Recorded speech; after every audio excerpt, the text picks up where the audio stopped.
A while back, I did a reaction video on a young lady named Mikhail Jancy. I have since discovered another young lady from Austin, Texas. The reason I'm reviewing this video today is because she touched my heart so much as I listened to some of her story and how she navigated the recent loss of a dear family member. So go with me now as I do a reaction to several sections of that video entitled, Am I Depressed? Or you could also read it, Am I Depressed? I don't know which one it was. Either way, it's apropos. So let's get into it.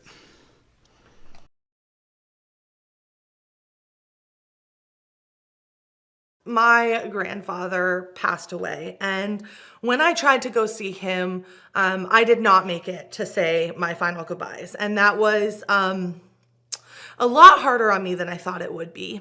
It wasn't just the loss of his life. He was an amazing man with just a lot of charm and just a really special person. But also the fact that, like, I've lost a lot of people in my life. I've lost my mother, my sister. I don't really speak to my brother. And now I had lost my final grandparent. Both my grandma and grandpa on my dad's side had already passed, and my grandma on my mom's side had already passed. So it kind of felt like, for lack of a better phrase, I'm running out of people that are my family that are alive. Okay, so what's missing in that, I kind of cut it out, was that she said, and I'm not making a family of my own. She was very tearful when she said that, but a couple of things. When she was young, I think her mother and her sister both died around the time that Anna was, like, I think about 10. She was either 10 or in her early teens. And I could be off on that. The whole idea is that the whole time that she was growing up, her mother and her sister were gravely ill. That had to mean a whole lot of the family attention being drawn to them, a lot of hospitalizations. And if you go back to another video, I'll post it right up here. I was talking about how we normalize our trauma and how even things like being in the hospital or anything that would draw attention away from you or cause maybe a caregiver to be unable to provide you the type of loving and nurturing you need are traumatizing events. And there's one video where she's talking about her decision to be healthier. And she also has a fear of doctors.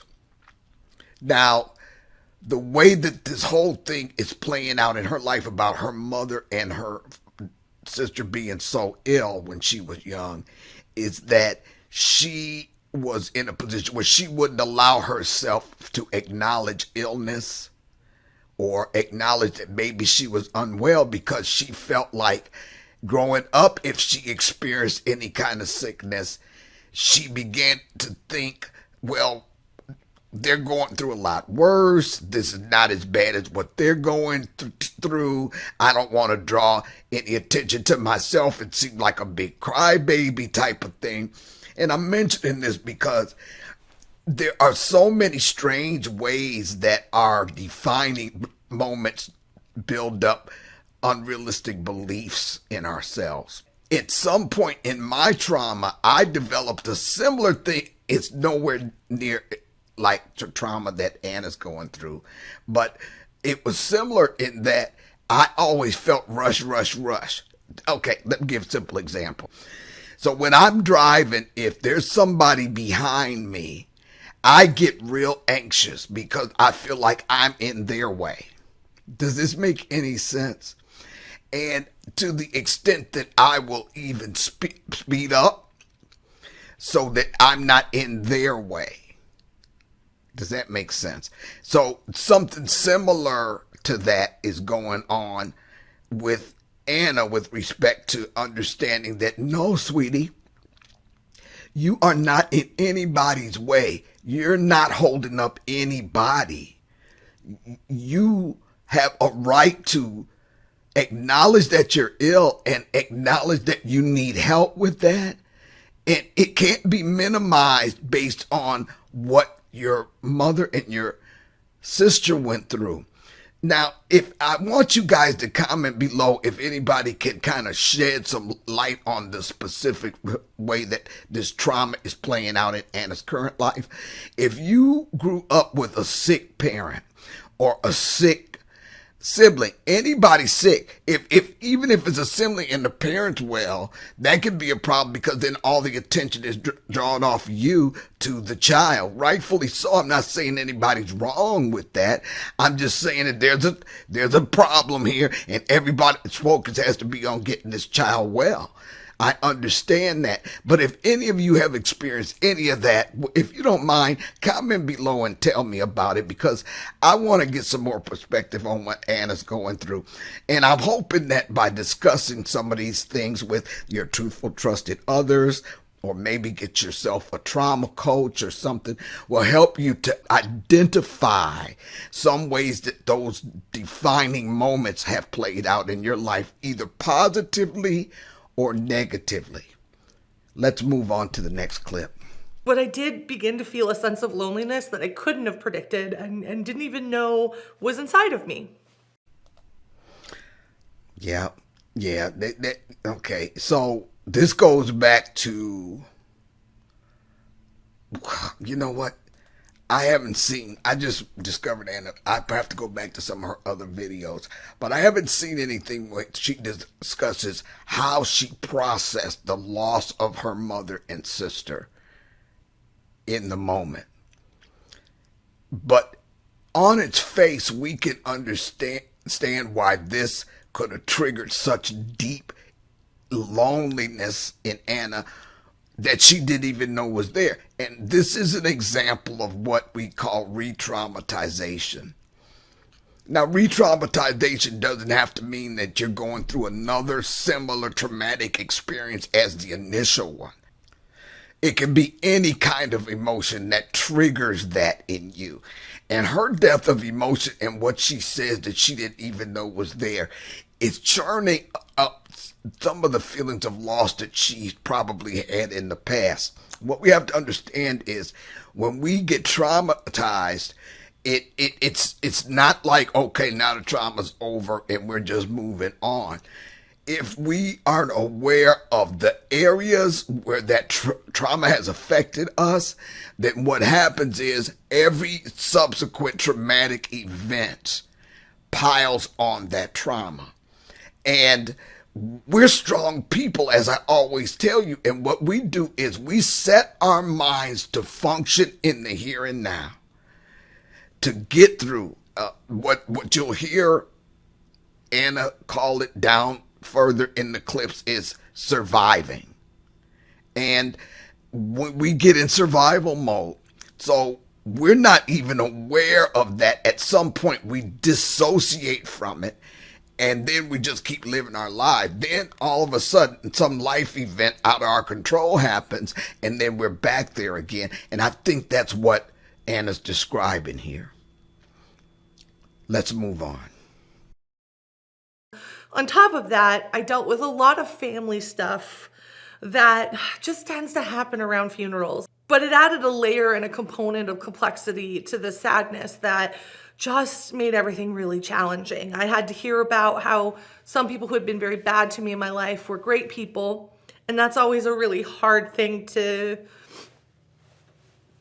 handle when you want to jump in and you want to tell them, like, this person was actually trash. You just don't know that side of them. It's almost like what happened to you and your experience doesn't exist. And in a lot of ways, to these people, it doesn't. Well observed. Well said. Well said. Look, I know there are a lot of us out here who just feel doggone lonely. And my heart goes out to any of you who have experienced any kind of abuse, or especially sexual abuse as kids, and got the courage to speak up, but they didn't listen and they didn't believe you. That adds a whole new layer to the already existing trauma because you did what you could do, which was to tell someone that you trust or someone that maybe was a caregiver and they just didn't believe you. Now, what comes along with that sometimes is with the not believing you, which is nothing but a form of their denial, then they start blaming you for the mess. Blame the victim. Blame the victim. That's the best way to get my ire up. My heart goes out to you. Now, in Anna's case, she's never divulged, to my knowledge, on her videos who the perpetrator was. I think I know who it was just from reading between the lines, but I'll not speak that here because it's just my conjecture. But Anna, I can imagine how it felt. You're dealing with the loss of this dear man that you loved and clearly adored. And I just want to say as a side note, trust me, that man knew how much you loved him. I've watched you long enough to know that you let him know how you loved him. That's how you come from your heart. I know that about you. So I'm confident in telling you that even though you weren't able to be there for him when he passed, that man knew in his heart how you felt. Okay? So other than that, let me get back to the next thing. I just wanted to lay it out there that I can feel that isolation in her going through that by herself. And let's move on because there's some other things going on that she's going to mention. They don't know that part of my life, and it's not the time or the place to educate them on that part of my life. So that put a layer of separation between me and parts of my family that I didn't even realize was there, and maybe I had also intentionally created to avoid this scenario. I kept parts of my family and my extended family out of my life so that I'd never have to experience this dichotomy of where there was so much love for someone who I have so much, I don't want to say hate, but really apathy towards. They're just not part of my life anymore. Mm-hmm. I noticed a lot of strength in what she said. There's a lot of strength in you, Anna. You don't even know, girl. You power personified. And I like where she's coming from. I have not shared my experience with these people. And so she understands from that perspective, they don't have a freaking clue. Okay? Now, did you notice how she said, well, I don't want to say hate, but they're just not a part of my life anymore. Hey, look, y'all, if that's how you got to deal with crap and you want to just cut the mess out your life, nobody's mad at you about that. What is that? That's taking the power. That's empowering yourself to make life choices that benefit you as opposed to anybody else, especially those that are clueless as to what you went through. What I love about what Anna said here is that she has empowered herself because she has made certain choices. Now, remember she said, I'm not saying hate, but I just, you're just a non-person to me.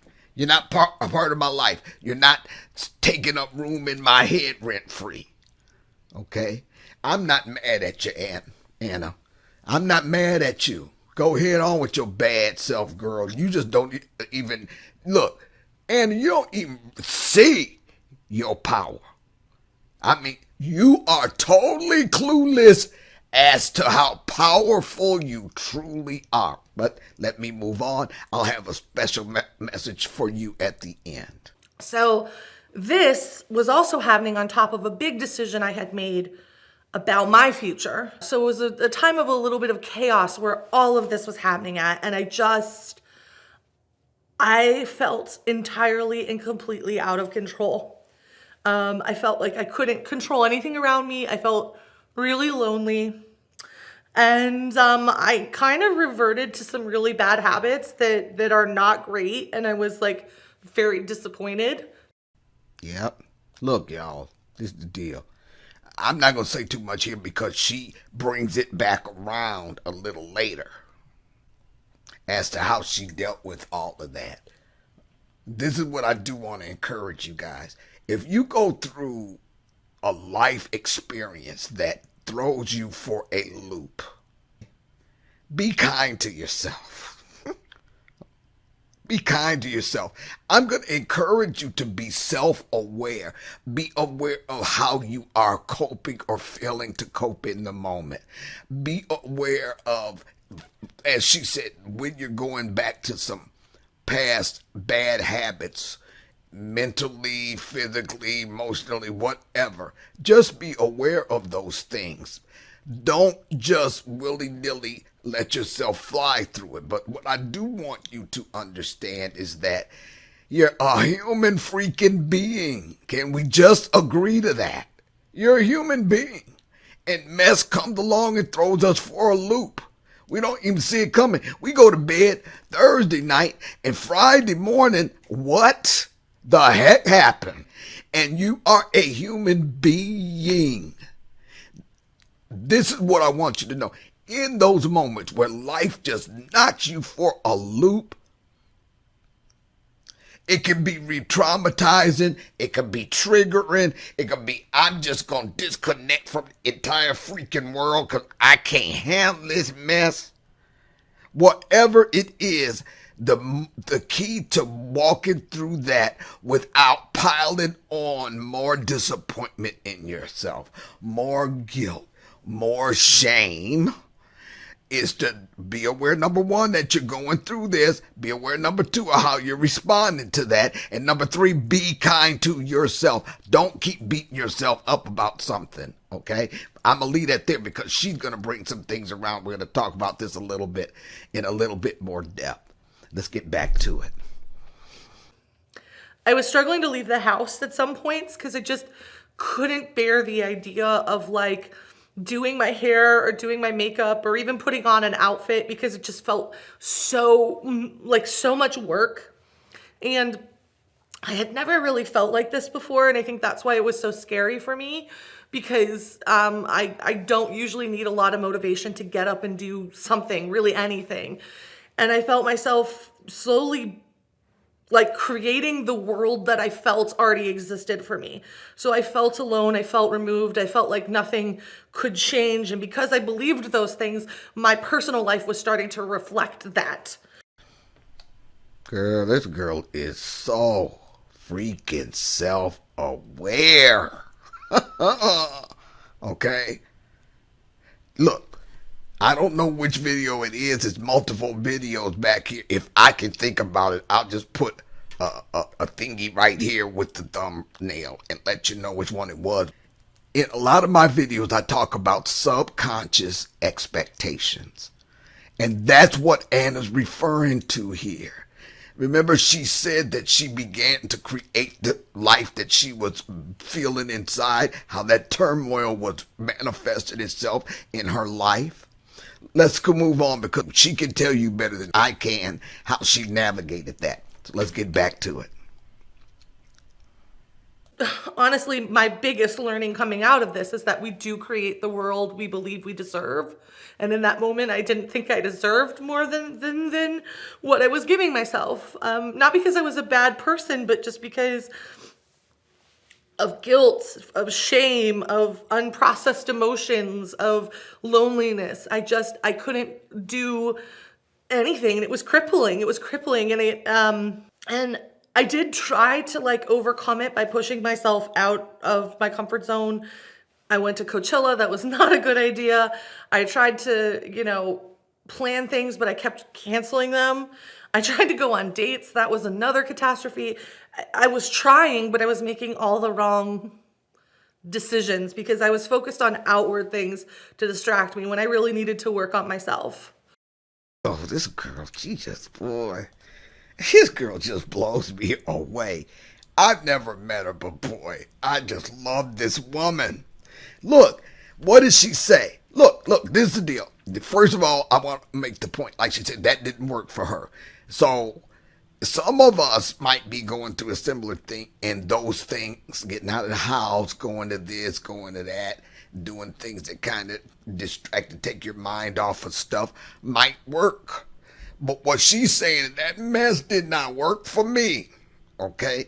I needed to sit my behind down somewhere because they were nothing but distractions. Now get me here, y'all. Come on. Let's just be real. Sometimes you need for a minute or two, for a little period of time, if you're deliberate about it, do something to distract yourself. Go watch a funny movie, go out with friends, whatever it is, long as it's not considered a permanent solution to dealing with some crap that life threw your way. Understand me. And all she's saying here is, I tried all that. It was not working for me. That was just some more mess on top of some more mess. But let's see what she does after that. Boy, I love this lady. Let's get to the next one. So, over the past couple weeks, I gave myself permission to do nothing, which I don't think I've ever given myself permission to do. And I just said, I'm not going to have emotions about this. Right now, I need to focus on feeling like I want to do something. And maybe the way to start wanting to do something is just by doing nothing. And I know that sounds completely counterintuitive, but it did end up working for me because it gave me time to sit in the pain. Girl, go head on with your bad self. Yes, yes, yes, yes, yes, yes. Did you hear what she said? She had to sit in the pain. I mean, it all made perfect sense to me. She had to sit in the pain. What is that doing? Getting back to what I said previously. At some point, after you go through all the distraction, you're going to have to accept that in some cases, it's going to be okay to sit in the pain, the hurt, the rejection, the grief, the loss, and especially when it comes to grief. You cannot just bypass grief because it's going to grab you up behind. And whether you break down now or 10 years from now, like I did 10 years after my dad died, was the first time I broke down and cried about it. And I was at work at the time. It's going to catch up with your behind. And so when you go through stuff, distraction for a period of time, if it's deliberate and you know what you're doing.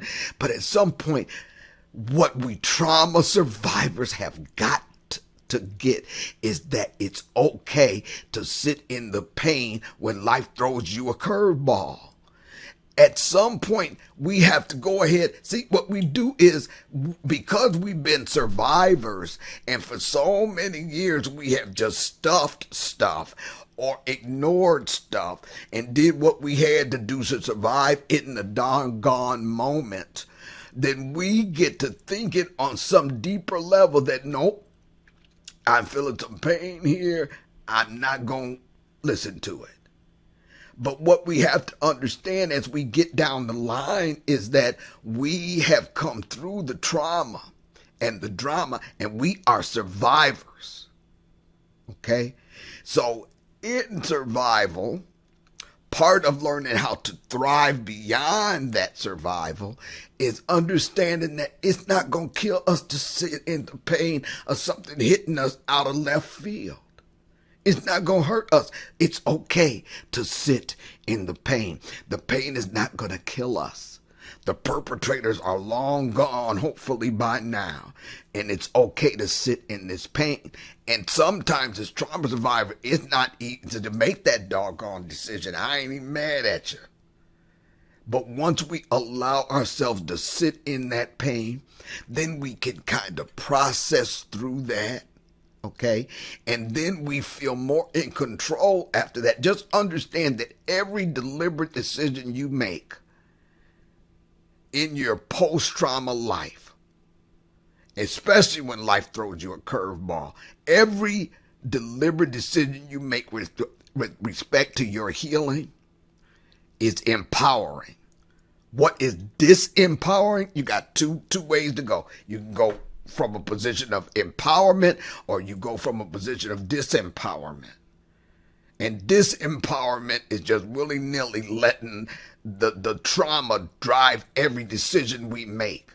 Letting the trauma drive how we feel about ourselves. Letting the trauma drive how well we live our lives. That's disempowering. But what she did was made an empowering, deliberate decision. I'm sitting in this pain. All that distraction stuff, that phase is over. Now let me just sit in this pain, because guess what? All the distractions and stuff did not a dadgum thing to make it go away. Boy, I hate to cut this off, but it's getting kind of long, and I don't want to drag this out.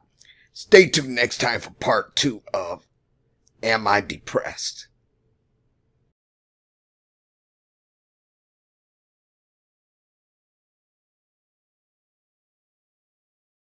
Hey, if you like what you see here today, please subscribe to the channel, hit the notification bell so that you know when we upload, and like and share the video. Thanks.